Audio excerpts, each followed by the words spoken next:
Alright guys, so this is part 3 of the masterclass tutorial for Premiere Pro, and we are going over workspaces, how to customize them, how to save them, how to edit them to your liking to fit your workflow, and it just makes it really nice to have everything the way that you want it laid out within Premiere Pro.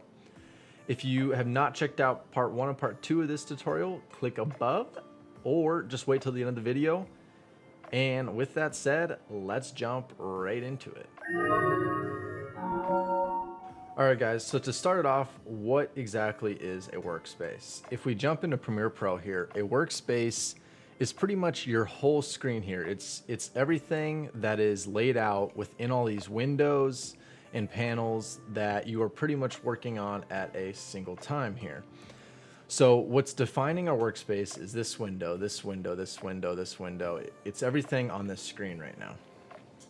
Now, workspaces are denoted by these tabs up here. So right now we're currently on assembly, but we can switch over to the editing workspace. We can switch over to color, effects, audio, graphics, and these are all preset into Premiere Pro when you first open Premiere Pro. Now, as you notice, there are multiple windows here. We have our timeline window, which we have gone over, and then we have a bunch of other windows. So you guys have seen project, but we have effects control. And so pretty much what's gonna happen is you're gonna come up here to the top left where it says window, and you're gonna click on this window tab. Now, it's gonna give you a big drop down list, and on your own time, I recommend going through and just at least checking them out to see if they would be worthwhile to you. But pretty much when you check one of these windows, it's going to open it up within that workspace. So for instance, let's check info here. And if you notice, it opened up this info panel in this window right here. So now if we were to go over and click on one of our clips, go to info, it's gonna show you everything about that clip. And if we were to go over to effects controls, and if there were effects on our clip, it would show us those effects. And so right now, in this window here, we have a bunch of different panels. Now, the nice thing about this is you can move these panels around. So you can move them left to right. You can actually then switch where they lie within your window. So you notice when I drag a panel, I can go up to the top, I can go below it, I can go in the center, to the right. And if you notice when I'm dragging it, if I drop it, it's going to pop it into a new window.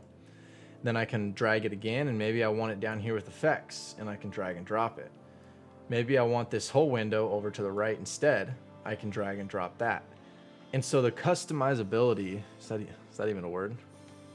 The ability to customize the windows and what panels you have within the window is amazing, because it just allows you to create your own workspaces based on what you're doing.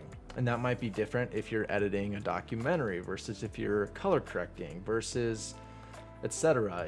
It all depends on what you want, which is super nice. So let's get back to workspaces here, and let's talk about maybe organizing the workspaces and how to create one to your needs and save it here.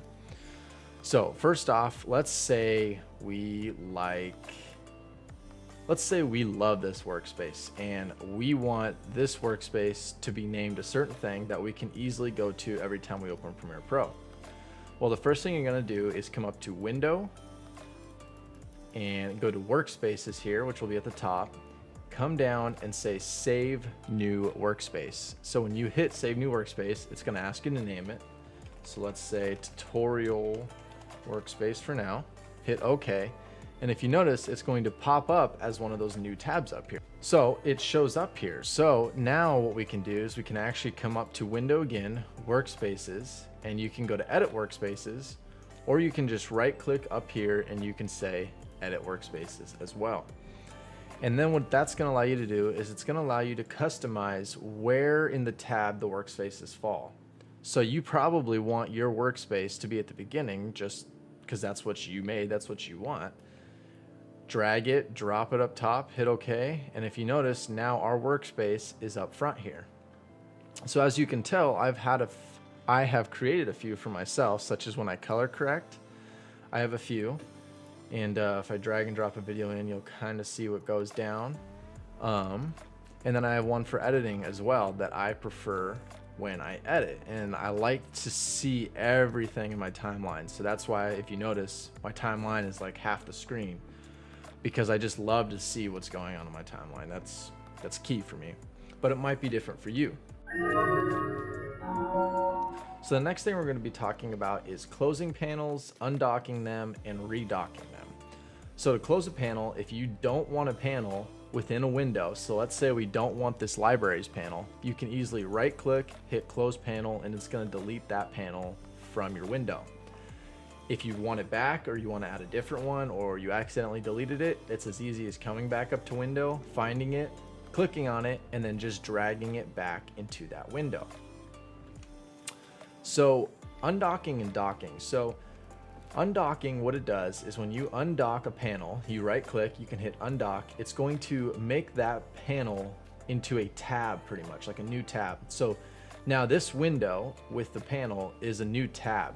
So you can drag it and move it around. And really the one thing that I find this useful is if you have two monitors, you can easily drag this over to your second monitor and leave it off to the side, while not having this window right here being occupied by this window. Because if you really just needed to switch between the two, you would just switch between the two panels if they were in the same window. But it's really when you want to look at both the, let's say for instance, this screen here and our source screen, it's super nice if you have it off to the side, let's say, and it doesn't take up room within your workspace here. Anywho though, if you do window a panel here and you want to get that back, it's as easy as clicking, dragging, and going and dropping it back into a certain window that you like. So it makes it super customizable as far as your workspaces go. All right, so that's pretty much all there is to know about Workspaces, to be honest. And I really highly encourage you to take 5 minutes of your time and come up to window and just checkbox all of these and just see what they do. I know I've been guilty of it, and I know a lot of people who are, but we don't want to take the time to actually go see what these are. And I found some great panels within here that are so useful when editing. So right now you can either end the tutorial, or I'm going to take you through some of my favorite panels that I use when I edit. All right, so one of my #1 favorite panels is called this markers panel here. So if we come up to window, go down to markers, and this is referring to when you have markers either on a clip or in your timeline. And when you come over to the markers panel, right now, I need to select my clip, you'll notice that it has the in and the out point of the marker, and it shows you a little screenshot of what that marker is denoting. And then it gives you a name, if you were to name it, your color, and you can comment. And guys, I can't stress how useful this is when editing, because I can easily make a marker, come up here, change the name, change the color, and make a quick comment. So when I go back in to figure out where I want to edit some of my footage, I have a huge timeline right here listed out of the markers and what they mean, and I can go, oh yeah, and go to that marker. It's super nice. So the next window I'm going to talk about is Essential Sound here. And when I click Essential Sound, I'm going to drag it over, put it up here. Essential Sound is super nice when you're trying to deal with audio, whether that just be with music or dialogue. It has it set up for you so nice. I recommend coming in here when you're messing with one of these types of audios, clicking on it, and just going through it. It's super easy, they're super helpful, and it's super intuitive to mess and edit with the music within the Essential Sound tab.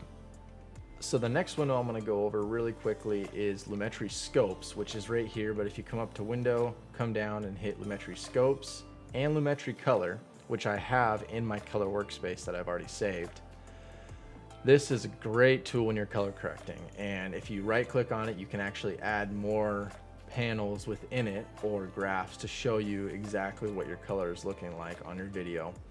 And I'm not going to go too in depth with this because I've already made a tutorial on how to color correct, which I'll link above right now.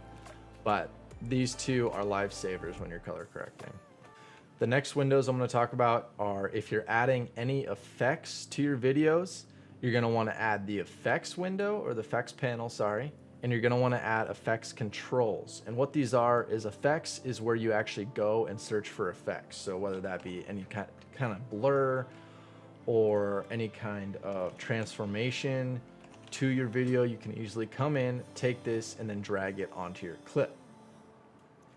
Now the effects controls, if we were to do that, is where you actually can make those changes to the effects on your clip. And so these two panels kind of coincide with each other. If I have one, I always have the other. That's just how it rolls. So the last panel, guys, that I love is the source panel. And let's go over what that exactly is. When you have a clip and you put it into your timeline, you've created a sequence out of that clip here, like we have. It's now in your timeline. And so this is what's gonna show up on the program window, which is automatically gonna be there if you're clicking on assembly or editing tab. And this is what is in your sequence and timeline. This is the output of the video.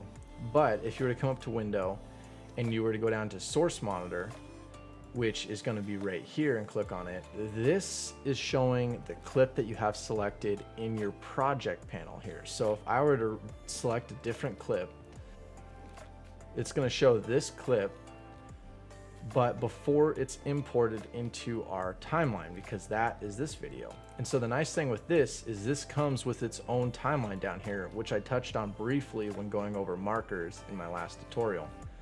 But this allows you to scroll through the footage, watch it, see if it's for you, and then what you can actually do is if you find a portion of this video that you like, you can hit I on your keyboard at the beginning, and that's going to denote the end point, and you can go to where you want the video to end, and you can hit O for the out point. Now with this selected here, you see that there's an in point and out point down here at the bottom, our in and out points. When we drag this clip into our timeline, it's only going to take this portion of the clip. It's not going to take the beginning or the end of it, because we have denoted in and out points. So if I were to drag this over and drop it in, we only have this portion of the clip. We don't have the whole clip here. So the source monitor is super helpful when you are scrolling through your footage trying to figure out what you want to do. And this goes back to markers as well, because if you notice, I can mark up the footage and come back into the markers tab and see what I was talking about. All right, guys, so I hope you learned something about Workspaces, and I can't tell you how highly I recommend that you come up to the window tab and just go and checkbox all of those different panels and just see what they do. Even if you just click it, you're like, nah, close panel. It just allows you to maybe come back to it if you're finding, oh, hey, that might be useful later or in the future, you know? And with that said, stay tuned for part 4, where we're gonna be going over multicam sequence and how to edit that within Premiere Pro. With that, I'll talk to you guys next time. Peace.